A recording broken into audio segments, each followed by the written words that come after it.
Good morning, class. Yesterday I have uploaded one video.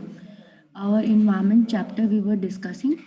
Our environment में हमने पढ़ा था इन्वायरमेंट में इकोसिस्टम के बारे में मैंने पढ़ा था कि इकोसिस्टम एक ऐसी यूनिट है जो कि जिसके अंदर ए बायोटिक और बायोटिक कंपोनेंट एक दूसरे से इंटरैक्ट करते हैं और एक स्टेबल इकोसिस्टम बनता है।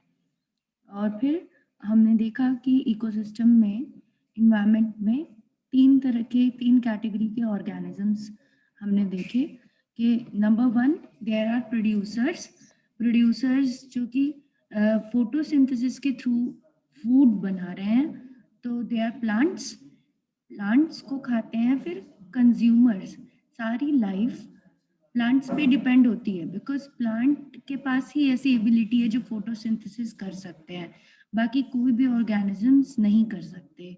तो plant are the primary source of energy. उनके ऊपर there are animals which are called consumers उनको फीड करते हैं।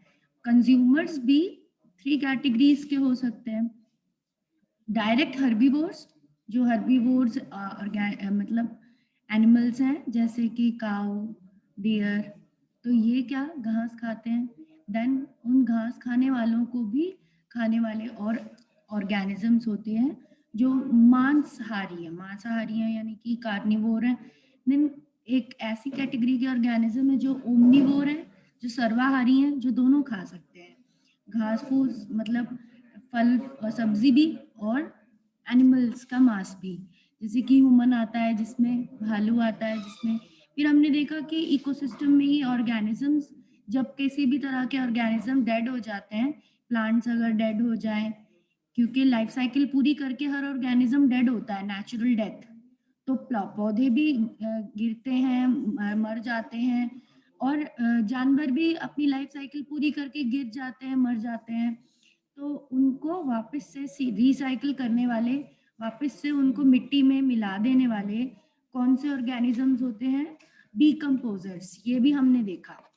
ठीक है, तो कल वाला आपने अगर वीडियो देखा होगा तो उसमें आपको ये सब मिलेगा कि किस तरीके से ऑर्गेनिज्म इकोसिस्टम में है। ओके, तो you must watch that video. So now we will be doing the further proceeding of the chapter. कि हमने देखा फूड चेन रहती है, ऑर्गेनिज्म सब फूड चेन में इंटरैक्ट करते हैं। देन फूड वेब्स भी रहते हैं, interconnections of food chains are called food web. Food chain और फूड वेब की डेफिनेशन देखी, फूड डिफरेंस देखा कि फूड चेन तो एक सिंगल स्ट्रेट चेन है जिसमें from the producers to primary consumer, secondary consumer, tertiary consumer, ये लाइन में लगे हुए हैं, एक स्ट्रेट लाइन का कनेक्शन है जिसमें one organism is eaten by the other, जो small organism is eaten by the big organism, so that is single chain called food chain. But अगर ऐसी मल्टीपल चेन्स हो, if there are such kind of multiple chains interconnected with each other where one organism is can be eaten by two other organisms, 2 3 organisms, or the they are intersecting, तो intersecting lines की तरह, जैसे दो lines अगर एक point पे meet करती हैं तो इंटरसेक्टिंग बोलते हैं।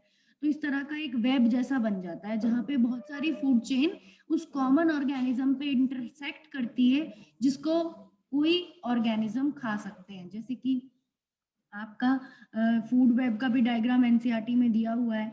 ये चैप्टर जो इस इन्वायरमेंट है इसमें दोनों के डायग्राम्स आपको दिए हैं, स्ट्रेट चेन फूड चेन्स और फूड वेब्स। ठीक है, तो आपको ये याद रखना है इस चैप्टर में। ये देखो, ये रहा फूड वेब का डायग्राम। तो आप इसमें देख पा रहे हो कि फूड वेब में 2 3 फूड चेन्स आपस में जुड़ी हुई हैं।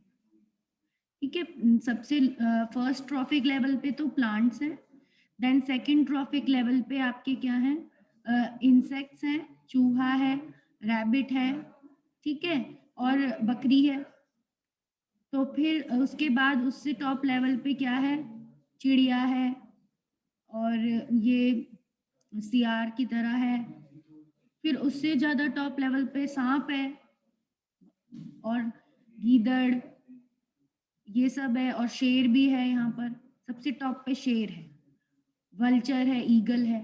ठीक है, तो इस तरह का फूड वेब आप देख सकते हो कि यहाँ पर दो। अब ये जो फ्रॉग है, ये देखो, फ्रॉग में 2 एरोज बने हुए हैं, यानी फ्रॉग को पानी से, तालाब के पानी से ऊपर देखो, फ्रॉग में 2 एरोज जुड़ रहे हैं। फ्रॉग को यानी स्नेक भी खा सकता है, फ्रॉग को क्रेन भी खा सकता है, बगुला। ठीक है, ऐसे ही जो चिड़िया है, चिड़िया को भी उठाकर स्नेक खा सकता है। और चूहा है, चूहा भी स्नेक के थ्रू खाया जा सकता है। ठीक है, तो इस तरीके से दो एक दो ऐसे कनेक्शंस आएंगे आपके। आप फूड वेब बनाना हार्ड मत समझो। फूड वेब में बस कुछ नहीं करना, 3 फूड चेन्स बनानी है और फिर उनके इंटरकनेक्शन कर देने हैं दूसरी वाली फूड चेन से, उसे जोड़ देना है। जैसे यहाँ फ्रॉग को क्रेन वाली फूड चेन से जोड़ दिया, और यहाँ चूहे को भी स्नेक वाली फूड चेन से जोड़ दिया। तो इस तरीके से आपको आपस में इंटरकनेक्शन कर दोगे तो that will be a food web. ठीक है, तो कोई डिफिकल्ट नहीं है। जिस बच्चे को लिखने में दिक्कत आती है, वो डेफिनेशन नहीं दे पाता चीजों की, तो वो डायग्राम के थ्रू समझा सकता है साइंस में, there is no issue. Then आपका फूड चेन का यहाँ 3 फूड चेन्स आप देख रहे हो, दे रखे हैं यहाँ पे। देन ट्रॉफिक लेवल्स का एक पिरामिड बना रखा है। सबसे नीचे प्रोड्यूसर्स है, प्राइमरी कंज्यूमर्स है, सेकेंडरी कंज्यूमर्स है, टर्शरी कंज्यूमर्स है। ओके, तो यहाँ पर आप देख रहे हो ये सब चीजें।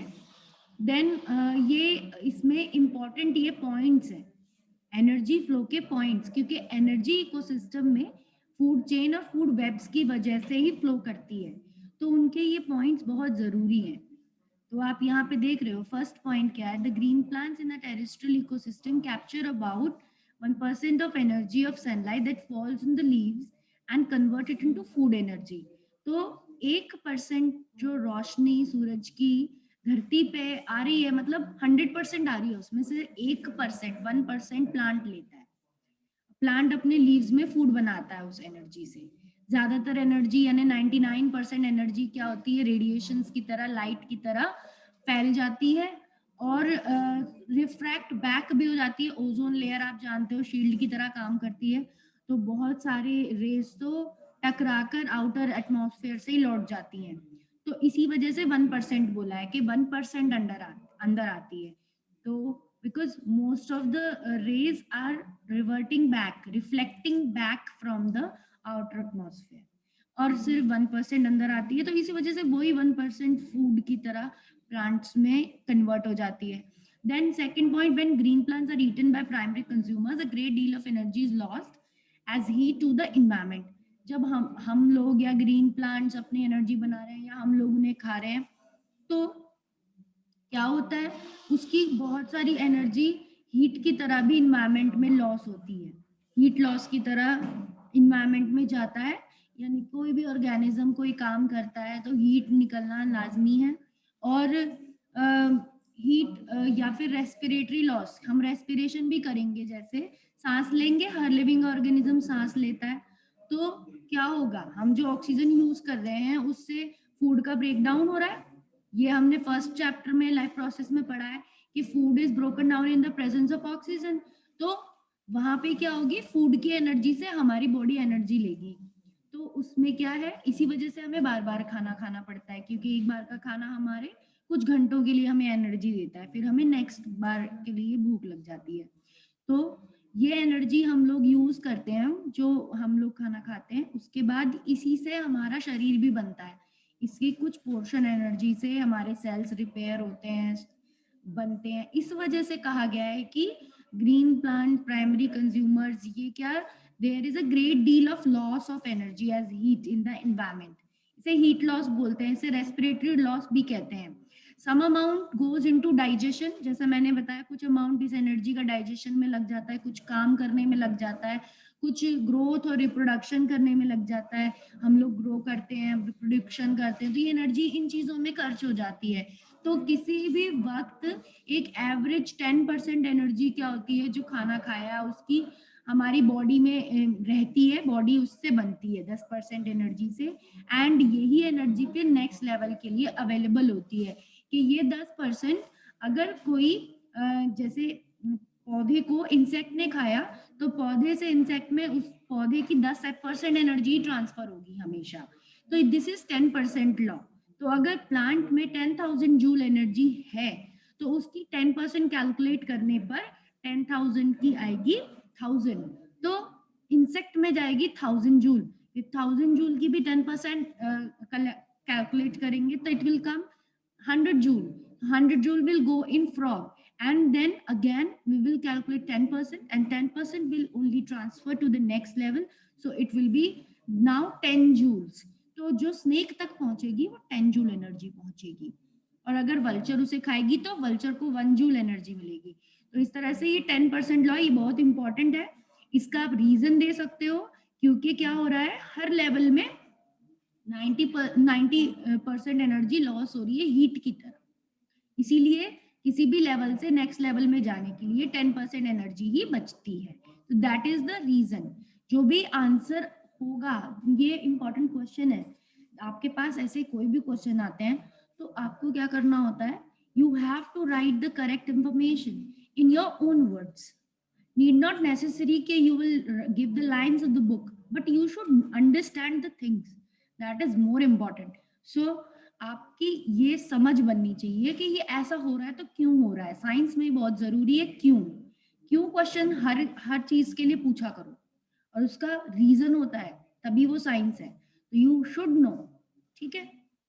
नाउ नेक्स्ट पॉइंट आप देख रहे हो कि है therefore 10% can be taken as the average value for the amount of organic matter that is present at each step and reaches the next level of consumer। तो 10% जो मैंने बताया वो एवरेज वैल्यू है, जो कि किसी भी ऑर्गेनिक मैटर से, किसी भी ऑर्गेनिक ऑर्गेनिज्म से नेक्स्ट स्टेप में जाती है, फूड चेन के नेक्स्ट स्टेप में, ठीक है। Now next energy, since so little energy is available for next level of consumers, food chains generally consist of only 3 or 4 steps। So क्योंकि बहुत कम एनर्जी रह जाती है नेक्स्ट लेवल पे जाने के लिए, इसी वजह से फूड चेन 4 स्टेप में सिमट के खत्म हो जाती है। फूड चेन ज्यादा लंबी नहीं हो सकती, बिकॉज एनर्जी हर लेवल पे क्या हो रही है, कम होती जा रही है। The loss of energy at each step is so great that very little usable energy remain at the 4 trophic level। 4 trophic level के बाद कोई ऐसी एनर्जी बचती नहीं है कि जो और आगे जा सके। Next point, there are generally a greater number of individuals at lower trophic levels of an ecosystem. The greatest number is of producers। तो जो नीचे वाले जो लेवल पे जो ऑर्गेनिजम्स हैं वो लार्ज नंबर में होते हैं, यानी प्रोड्यूसर्स किसी भी इकोसिस्टम में ज्यादा नंबर में होंगे, फिर उनसे कम होंगे आपके प्राइमरी कंज्यूमर्स, उससे कम होंगे सेकेंडरी कंज्यूमर्स। ये भी कल हमने देखा था कि जंगल में सिर्फ 100 शेर होंगे, अगर जंगल बहुत बड़े उसमें फैला हुआ है तो, और उन 100 शेरों के 25-25 किलोमीटर के अपने अपने दायरे होंगे, वो उस एरिया में रहेंगे, वो उनका एरिया होगा। तो इस वजह से इस तरह से जो टॉप वाले ऑर्गेनिज्म होते हैं उनका नंबर कम होता है। Now there is generally the length of the complexity of the food chain vary greatly। जो लेंथ है फूड चेन की और जो कॉम्प्लेक्सिटी है फूड चेन की, वो अलग अलग तरीके से वैरी करती है।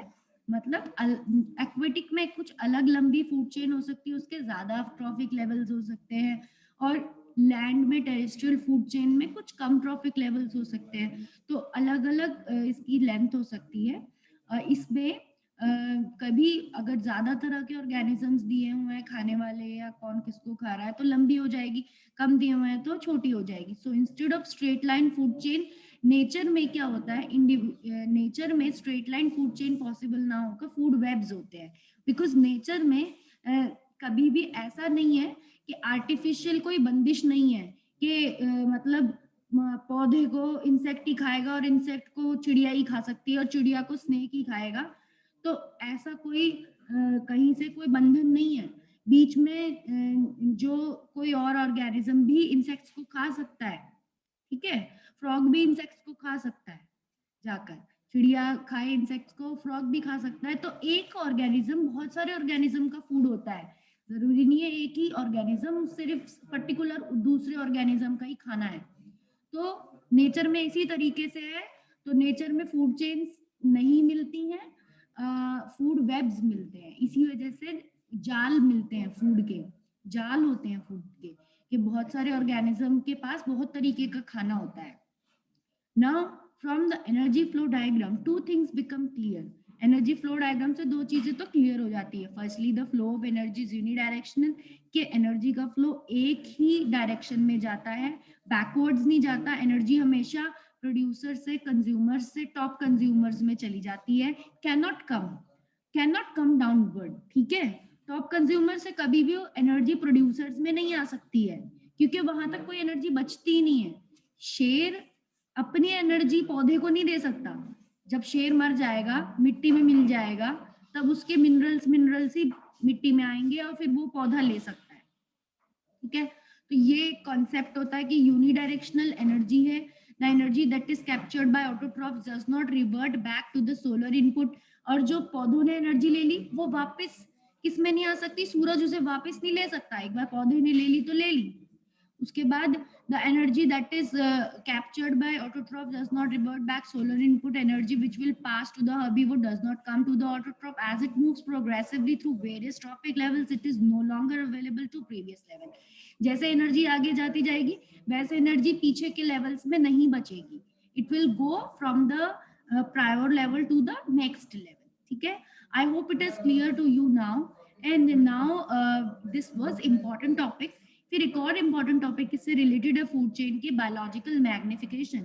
ये भी आपका आया था एग्जाम में, ये भी 1 मार्क 2 मार्क में जरूर आता है एग्जाम में। इसका मीनिंग क्या होता है? इसका मीनिंग ये होता है फूड चेन में जैसे हम देख रहे हैं एक ऑर्गेनिज्म दूसरे ऑर्गेनिज्म के थ्रू खाया जा रहा है, तो अगर हम किसी भी एरिया में ज्यादा डीडीटी स्प्रे करेंगे, ज्यादा पेस्टिसाइड नॉन बायोडिग्रेडेबल नेचर के, हम सिर्फ अपने मुनाफे के लिए फसल ज्यादा हो इस वजह से हम केमिकल्स डालेंगे, फर्टिलाइजर्स डालेंगे, तो क्या होगी, वो केमिकल्स भी पौधे के अंदर उनके सेल्स में चले जाएंगे। फिर उन पौधों को जो हर्बीवोर्स खाएंगे, फिर उन हर्बीवोर्स को जो कार्निवोर्स खाएंगे, ओमनिवोर्स खाएंगे, उनमें वो डीडीटी का लेवल पहुंचेगा, और वो भी हाई लेवल में, क्योंकि हर लेवल पे जो फूड है नेक्स्ट लेवल ज्यादा अमाउंट में खाता है और उसका शरीर ज्यादा बड़ा होता है, तो इस वजह से वो ज्यादा जल्दी जल्दी खाना खाता है। तो हम लोग ही देखो एक दिन में 3 बार खाना खाते हैं, तो इस वजह से अगर खाने में ही कुछ डीडीटी वगैरह है तो हमारे सेल्स में वो डीडीटी पहुंचेगी और ज्यादा अमाउंट में पहुंचेगी, क्योंकि हमारे अंदर ऐसे एंजाइम्स नहीं है जो कि उस डीडीटी को खत्म कर सके। So this will be the accumulation। definition क्या होगी? the accumulation of the non-biodegradable things in the food chains at the higher level. With each successive trophic level the amount of substance increases and this is known as biological magnification। ठीक है, तो हर level पे इसका amount बढ़ता जाता है और इसी को बायोलॉजिकल मैग्निफिकेशन कहते हैं, कि chemicals are increasing in the food chain. ठीक है, तो ये समझ में आ गया होगा आपको। आप इसको पढ़ना पैराग्राफ को, इसमें यही दिया हुआ है। एंड ये एनर्जी फ्लो का डायग्राम दिया हुआ है। सनलाइट से प्रोड्यूसर, प्रोड्यूसर से हर्बीवोर, हर्बीवोर से कार्निवोर, कार्निवोर से top carnivore. Now how do our activities affect the environment, ये टॉपिक है। इसमें ओजोन लेयर का डिप्लीशन बता रखा है। ओजोन लेयर कहाँ बनती है? स्ट्रेटोस्फेयर, ऊपर जो लेयर है स्ट्रेटोस्फेयर एटमॉस्फेयर की, उसमें ओजोन लेयर बनती है, करीब 18 से 20 किलोमीटर ऊपर होती है अर्थ से। वहां पर ओजोन बनती है। ओजोन O3 गैस है, ऑक्सीजन ट्राइएटॉमिक। तो उसमें क्या है कि ये ऑक्सीजन से ही बनती है, यूवी रेस के प्रेजेंस में ऑक्सीजन इसको बनाते हैं। नीचे रिएक्शंस दिए हुए हैं कि O2 का मॉलिक्यूल स्प्लिट होता है ऑक्सीजन फ्री रेडिकल्स में, और एक ऑक्सीजन फ्री रेडिकल एक ऑक्सीजन के मॉलिक्यूल से रिएक्ट करके O3 का मॉलिक्यूल बनाता है। ठीक है, तो ये एटमॉस्फेयर में यूवी लाइट का ही प्रोडक्ट है। यूवी लाइट के रिएक्शन से ऑक्सीजन के अंदर रिएक्शन हुआ है, उससे ओजोन बनी है, तो नेचुरल बनती है ये।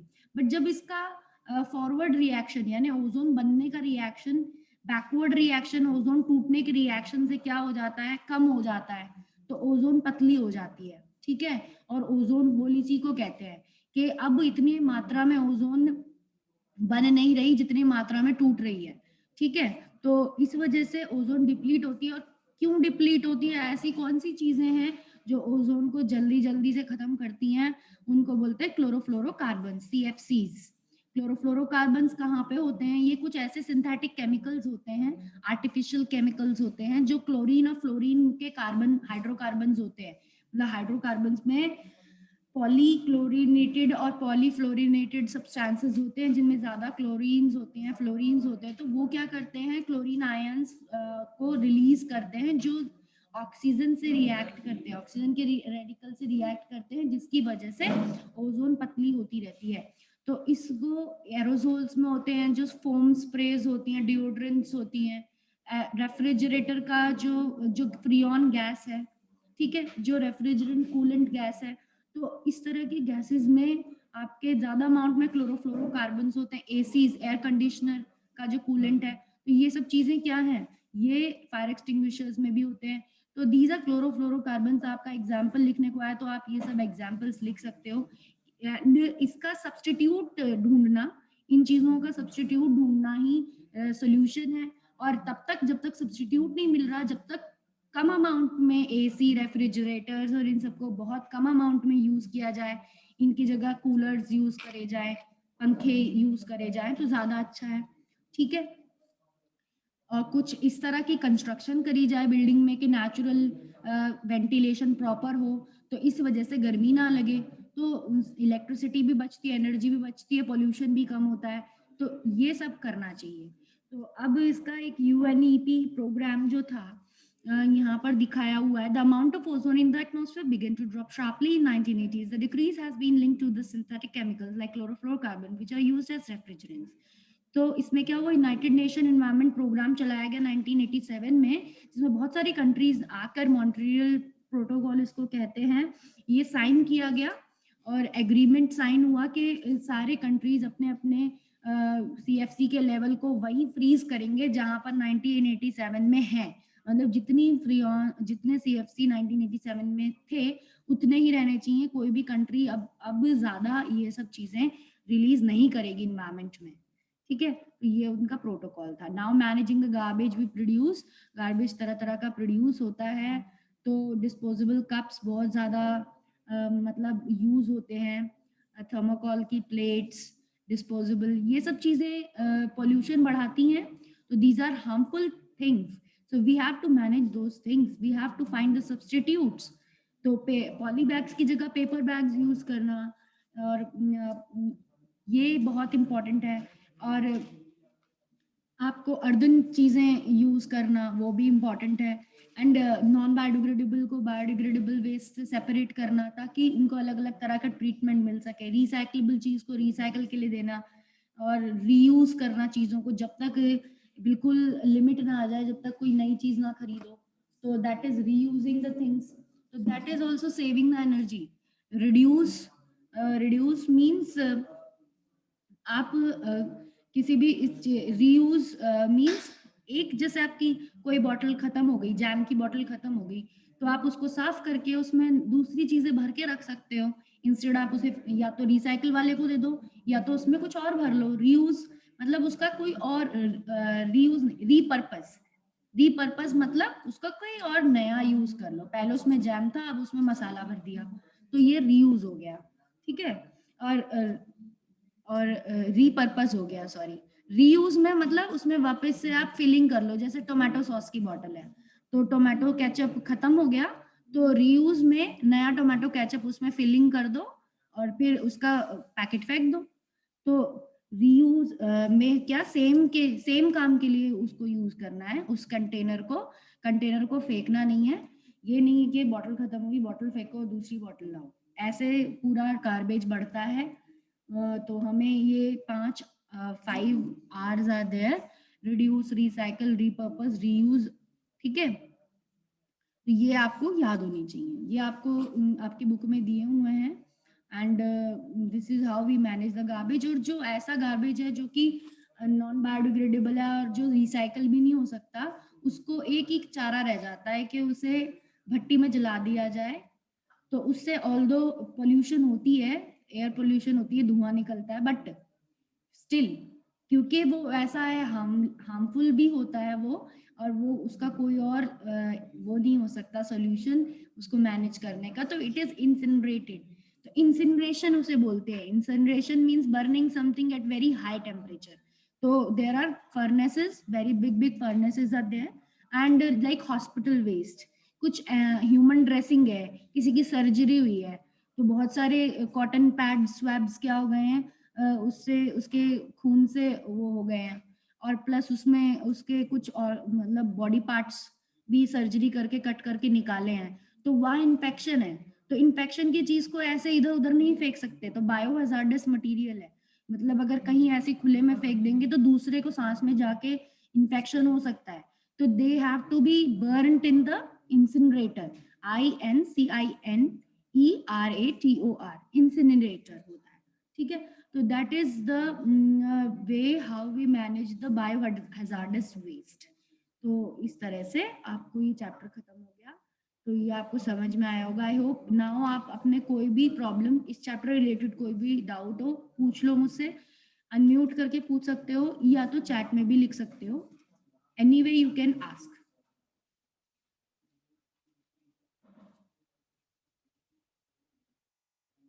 ठीक है। You can ask any doubt, जो भी हमने अभी डिस्कस किया उसमें आपको कोई भी डाउट है तो you can ask me.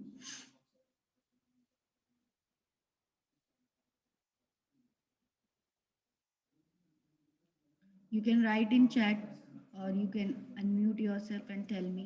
And if you are okay with it and there is no doubt, then also you can write that, ma'am, it is clear. So that I will end the class here. Tell me. Ma'am, no doubt. No doubt is there. Okay, then answer my question. एक मेरा question तुम लोग बताओ, फिर try करो। What is the difference between, what, give any three difference between biodegradable and non biodegradable waste? कोई भी तीन डिफरेंस बताओ बायोडिग्रेडेबल और नॉन बायोडिग्रेडेबल वेस्ट में। सिंपल क्वेश्चन है, तीन अलग अलग बच्चे भी बता सकते हैं, जरूरी नहीं है कोई एक ही बच्चा तीनों डिफरेंस बताए। मैम जो Yes, non tell me. Biodegradable waste होते हैं, मैम जो नॉन बायोडिग्रेडेबल वेस्ट होते हैं, हाँ, उन्हें हम हार्मलेस सिंपल फॉर्म में नहीं कन्वर्ट कर सकते with the action of microorganism. ठीक है, नॉन बायोडिग्रेडेबल को हम हार्मलेस सिंपल फॉर्म में कन्वर्ट नहीं कर सकते with the help of microorganisms, correct? Because why we can not convert them with the help of micro organisms?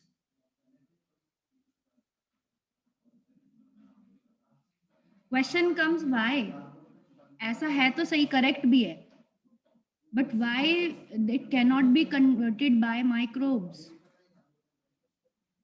Anyone else?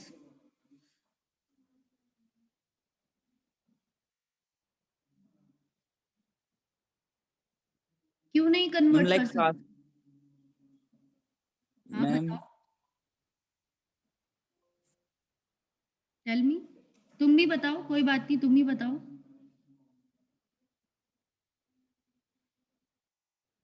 देखो third line आप देख पा रहे हो, जो पेज अभी स्क्रीन शेयर हो रही है, इसमें फर्स्ट पैराग्राफ की थर्ड लाइन दी हुई है, enzymes are the specific in their action, specific enzymes are needed for breakdown of a particular substance, ठीक है।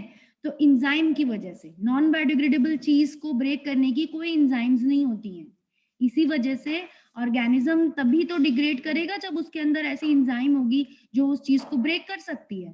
तो नॉन बायोडिग्रेडेबल चीजों को ब्रेक करने के लिए there are no enzymes in the organisms. Microbes के पास ऐसी एंजाइम्स नहीं होती जो प्लास्टिक को तोड़ सके, चारकोल को तोड़ सके, इसीलिए वो नेचर में ऐसा ही पड़ा रहता है, सालों साल पड़े रहेगा, हजारों साल तक पड़े रहेगा, इसलिए वो नॉन बायोडिग्रेडेबल। समझ में आया? Yes ma'am. ठीक है। तो अब ये एक रीजन, ये एक डिफरेंस हो गया कि biodegradable can be broken down by the enzyme and non biodegradable can't be broken down. Now what is the next difference?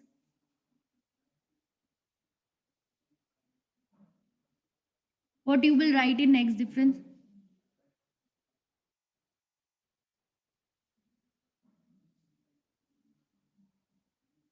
देखो, आंसर फ्रेमिंग में बहुत इंपॉर्टेंट है कि आपको मार्क के हिसाब से आंसर फ्रेम करना पड़ेगा. If it comes in the 3 mark question, so you have to write 3 points. So कोई आपको कम चीज पता होती है तो उसे इलेबोरेट करने का भी आपके पास क्वालिटी होनी चाहिए. You can elaborate the things, can write 3, 4 point 5 points if you know this much. ठीक है, तो करेक्ट नॉलेज आपके पास है तो how will you frame the answer. ज्यादा मार्क्स का आ जाएगा तो आपको उसको बड़ा करना आना चाहिए. कम मार्क्स का आ जाएगा कुछ तो आपको उसको शॉर्ट में 2 लाइन में लिखना आना चाहिए. पर आपको देना आंसर फ्रेम बहुत जरूरी है. ठीक है, सेकंड पॉइंट क्या हो सकता है? मैम सेकंड, सेकंड पॉइंट ये हो सकता है कि मैम नॉन बायोडिग्रेडेबल वेस्ट होते हैं वो उसमें एनवायरनमेंट में एक्यूमुलेट होते जाते हैं और उन्हें हम सिंपल फॉर्म में ब्रेक नहीं कर सकते. और जो बायोडिग्रेडेबल होते हैं वो माइक्रो ऑर्गेनिज्म उन्हें सिंपल उसमें ब्रेक करके सॉइल फर्टिलिटी बढ़ाते हैं. ठीक है, तो कंपोस्ट बना सकते हैं हम बायोडिग्रेडेबल वाले से. पॉइंट ऐसा लिखा जा सकता है कि biodegradable can be used in making compost but non biodegradable can't be making, can be used in making manure और कंपोस्ट. तो नॉन बायोडिग्रेडेबल से कुछ यूज नहीं हो पाएगा और उसको हम कंपोस्ट के लिए यूज कर सकते हैं. और पॉइंट, और क्या पॉइंट हो सकता है?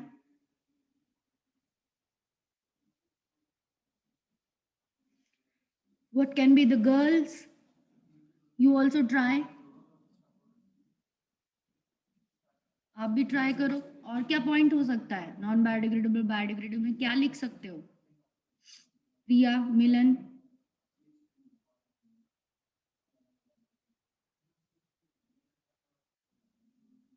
प्रॉब्लम क्या होगी? प्रॉब्लम के ऊपर भी तो पॉइंट लिख सकते हो.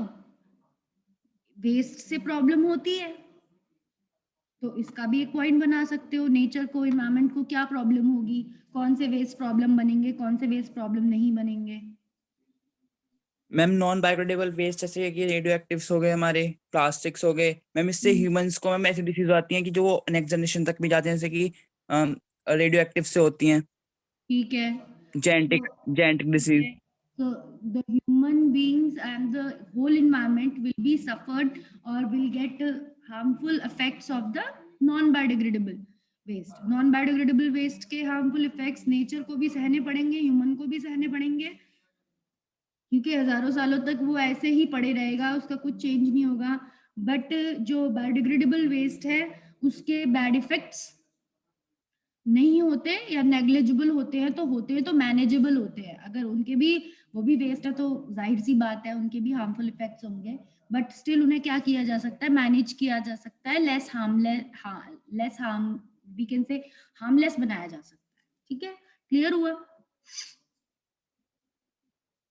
ठीक है, लास्ट लाइन दी हुई है, देखो पैराग्राफ की लास्ट लाइन क्या है? The substances may be inert, the non biodegradable things are inert and simply persist in the environment for long time. ये बहुत लंबे समय तक एनवायरनमेंट में पड़ी रहती हैं एंड हार्म कर सकती हैं various members of the ecosystem. वहीं पर बायोडिग्रेडेबल के लिए लिख देंगे they are nearly harmless.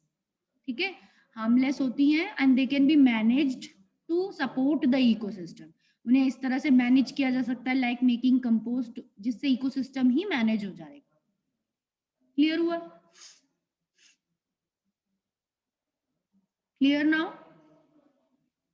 Yes ma'am. तो आप ये वाला वीडियो भी मैं यूट्यूब पे डालूंगी और कल का वीडियो भी आप देख लोगे, उसमें भी स्लाइड से पावर पॉइंट से हमने समझाया है.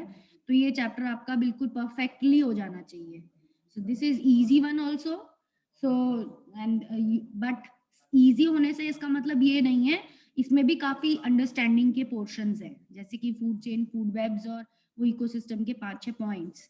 ठीक है, और बायोलॉजिकल मैग्निफिकेशन, तो ये सब चीजें समझने वाली चीज भी है. साइंस सब्जेक्ट ही समझने वाला है पूरा, तो इसीलिए अगर आप इसे समझोगे तभी आप इसमें स्कोर कर पाओगे. ज्यादातर कहाँ प्रॉब्लम आएगी? असर्शन रीजन वाले क्वेश्चंस में. ठीक है, उनके 4 ऑप्शंस में से ध्यान से टिक लगाया करो, कोई जल्दीबाजी में टिक मत लगाया करो.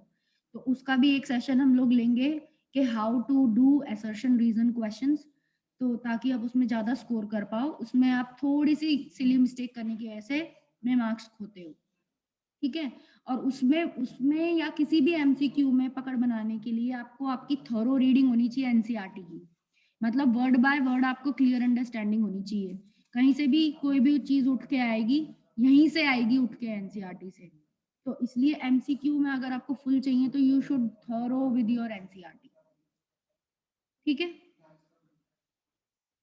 क्लियर? अपना सेल्फ स्टडी करो, अपने घर में अपने एनसीईआरटी को अच्छे से याद करो एनसीईआरटी को। ठीक है, मेमोराइज करनी पड़ेगी, memorise should be done. Now I'm ending the class over here. Okay, thank you. Thank you ma'am.